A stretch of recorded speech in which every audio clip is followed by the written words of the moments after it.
Moikka! Mä olen Pasi Teinikivi Suomen parhaasta autoliikkeestä Keskusautohallista. Mun titteli on myyntipäällikkö. Vastuualueena on uusien autojen myynti ja vaihtoautomyynti kokonaisuudessaan Turun ja Raision toimipisteissä. Merkkeinä meillä on Volvo, Polestar ja Honda ja tietenkin iso valikoima erilaisia vaihtoautoja. Mä tulin töihin Keskusautohalliin vuonna 1998 eli melkein 30 vuotta sitten. Aluksi mä olin Orikedon toimipisteessä ja siellä pääasiassa vaihtoautopäällikkönä. Sitten me muutettiin aikanaan tähän Riaskalähteen tielle ja täällä olen nyt sitten ollut pitkään myyntipäällikkönä eli myös uusien autojen vastaavana.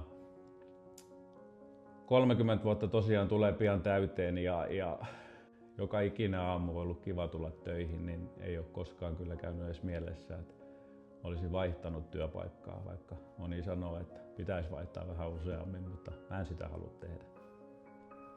Mun tehtäväni myyntipäällikkönä on pitää huolta, että mun yli 20 henkilön myyntitiimi pystyy tekemään parhaalla mahdollisella tavalla omaa työtänsä. Ja mä olen 30 vuoden kokemuksella oppinut, että ihmiset on tärkein voimavara täällä ja meidän henkilökunnalla pitää olla hyvä fiilis tehdä tätä työtä ja silloin se hyvä fiilis näkyy myös ulospäin ja asiakkaat kun Keskusautohallissa käy, niin vaistoaa sen, että täällä on ihmisillä hyvä olla, täällä on mukava olla ja meidän kanssa on kiva tehdä kauppaa.